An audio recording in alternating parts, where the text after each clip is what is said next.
Hey there, friends, ever had your family laugh at your dreams? I'm Noah Calder.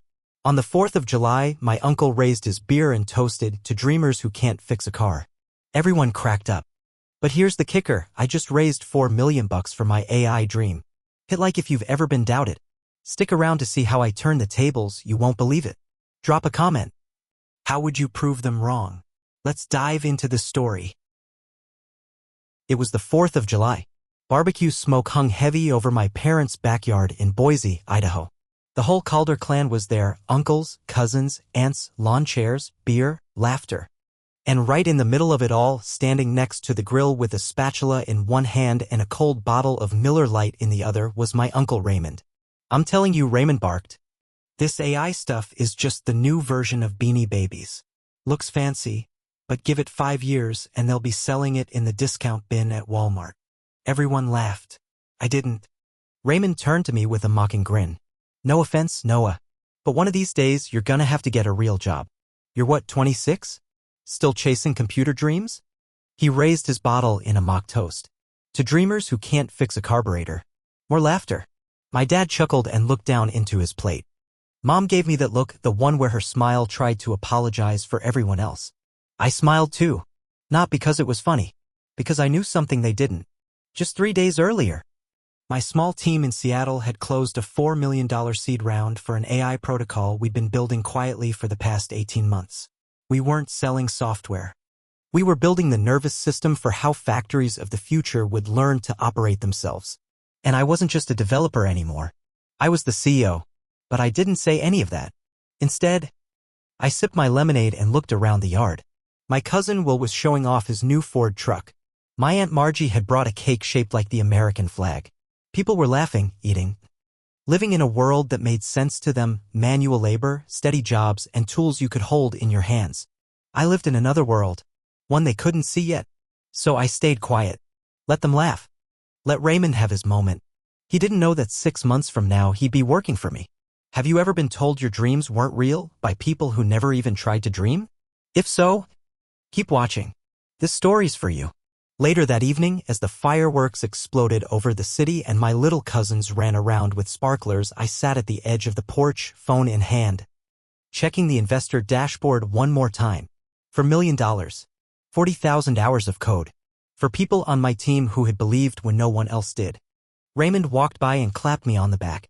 Still glued to that phone, huh? Don't worry. Maybe Google will call you one day. He laughed again, disappearing into the dark. He had no idea. No one did. And that was exactly how I wanted it. I wasn't born with a trust fund. No uncle in tech. No golden key to Silicon Valley. Just a second-hand laptop and a dial-up connection in my childhood bedroom. When I was 15, I stumbled across an online course called Machine Learning for Beginners. I didn't understand half the words, but I was hooked.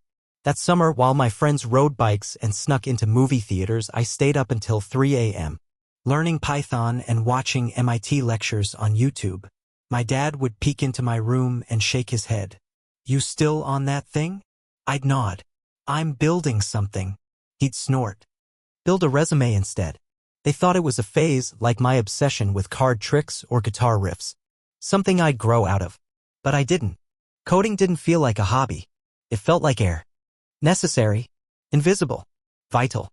By the time I was 18, I had a portfolio of small apps I'd coded myself and got into a decent university on a partial scholarship. Everyone exhaled. Finally. He's on the right track, Dad said at the family dinner. My mom beamed with pride. My sister Elena hugged me and whispered, "You're gonna make something amazing." But I didn't graduate. During my junior year, I discovered a research paper from a German lab experimenting with AI-driven self-tuning factories. It was messy, theoretical, mostly code spaghetti. But I saw the future in it. That night, I didn't sleep. The next morning, I dropped out of college. My mom cried.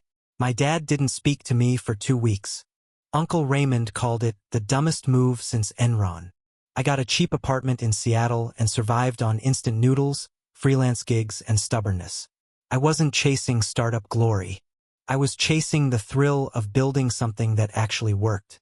Some days it didn't. Some days I thought they were right. I remember the night our first model crashed a client's internal system. It was 2 a.m., and I was drenched in sweat. sitting on a wobbly IKEA chair, staring at a screen full of red errors. My co-founder, Lyle, looked at me and said, "Do we quit?" "No," I whispered. "We debug." Have you ever stood at the edge of failure with everything on fire and chose to keep going anyway? That's when you stop being a dreamer. That's when you become a builder. For 4 years, no one knew our names. No interviews, no Twitter threads. Just late nights and broken code and client rejections and a dream we couldn't afford to say out loud. Meanwhile, everyone around me moved on. Elena got married and bought a house in the suburbs. Dad retired and started teaching welding classes part-time. Mom took up painting. Raymond expanded his auto parts business and posted photos of every new truck he bought. Me? I still drove the same Honda Civic I'd owned since college. Still rented the same 400-square-foot studio with bad plumbing. And still hadn't told anyone about the seed funding round that was slowly turning everything around. But that was okay, because while the world saw nothing, I saw lines of code becoming logic. Then intelligence, then impact. And I knew something none of them knew yet. I wasn't just building software. I was building the foundation for everything that was about to come. The first offer came on a rainy Tuesday morning. I was making drip coffee in my tiny apartment when Lyle called. His voice cracked like he couldn't believe what he was about to say. "Noah, you sitting down? Should I be? I just got an email from a guy named Thomas at Oxen Systems. He read our white paper." My stomach flipped. That paper had taken 3 months and every ounce of clarity I had left. He's asking if we'd consider a full acquisition. 7 million. Cash. 7 million. I stared at my cracked countertop for a long time.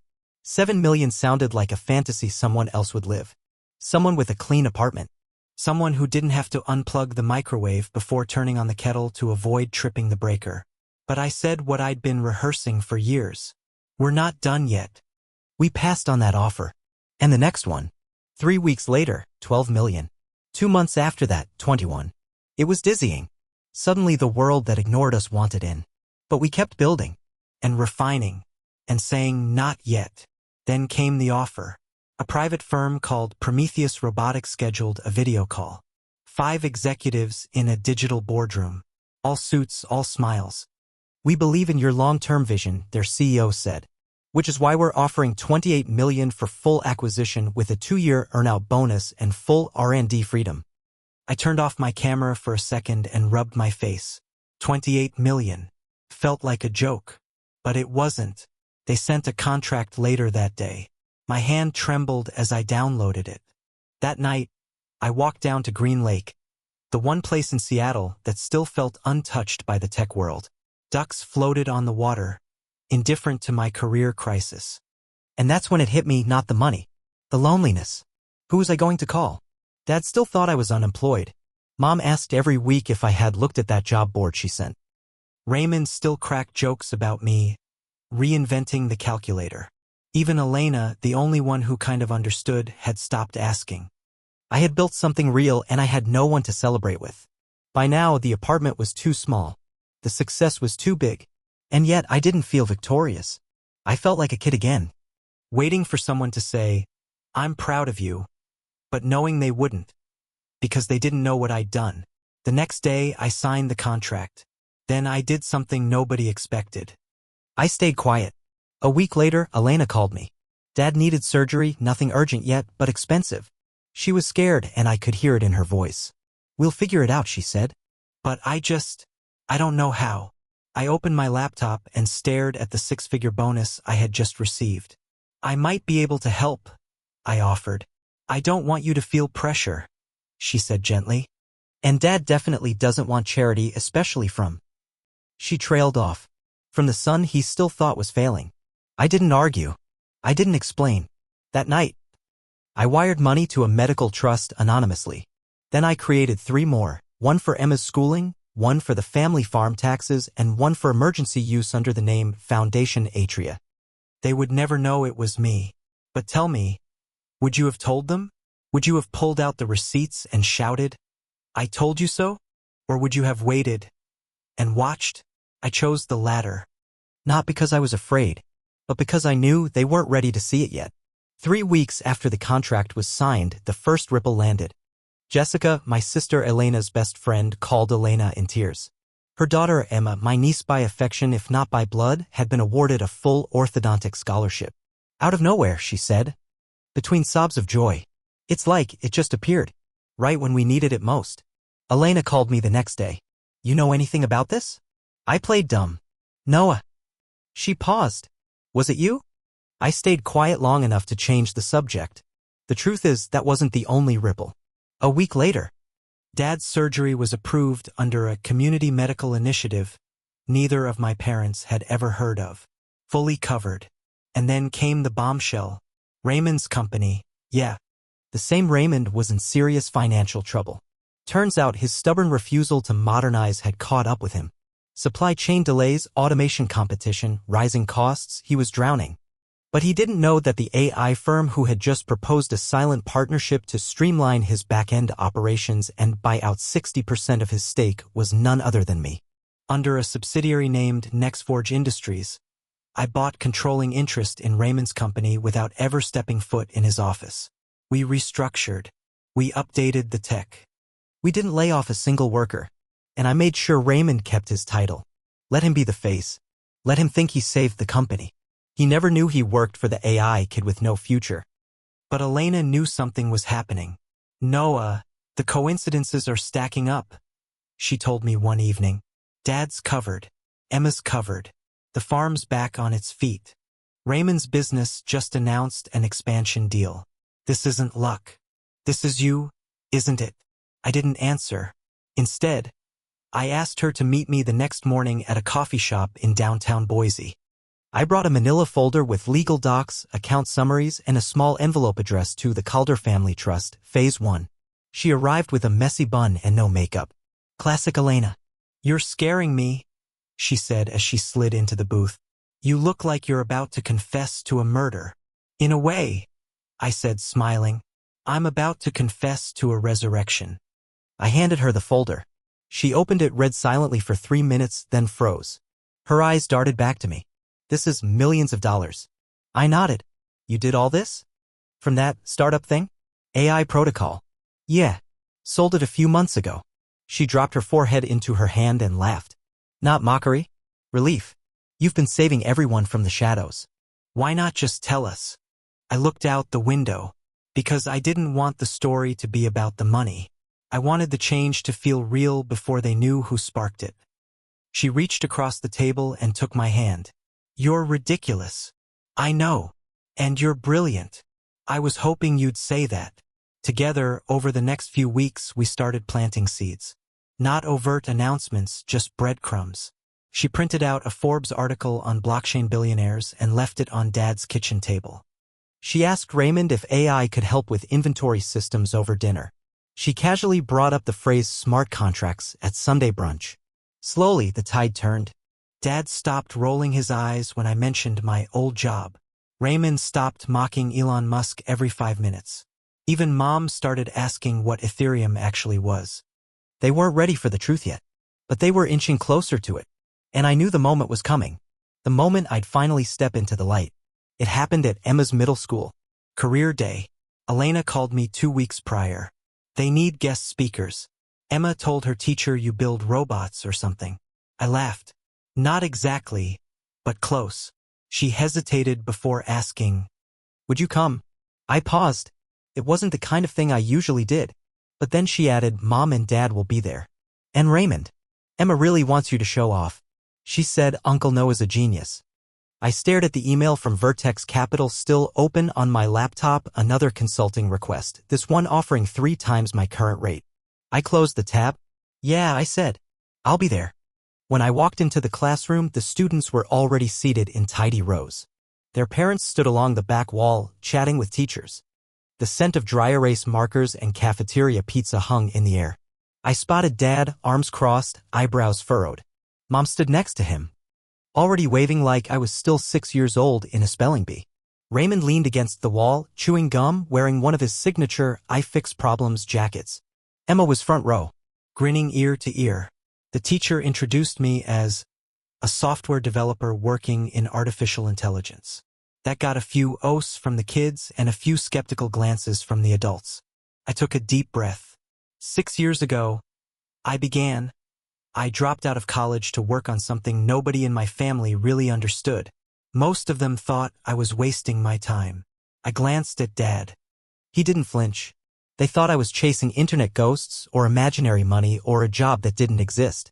But I wasn't. I was building something that could change how machines learn, something that could help real businesses survive.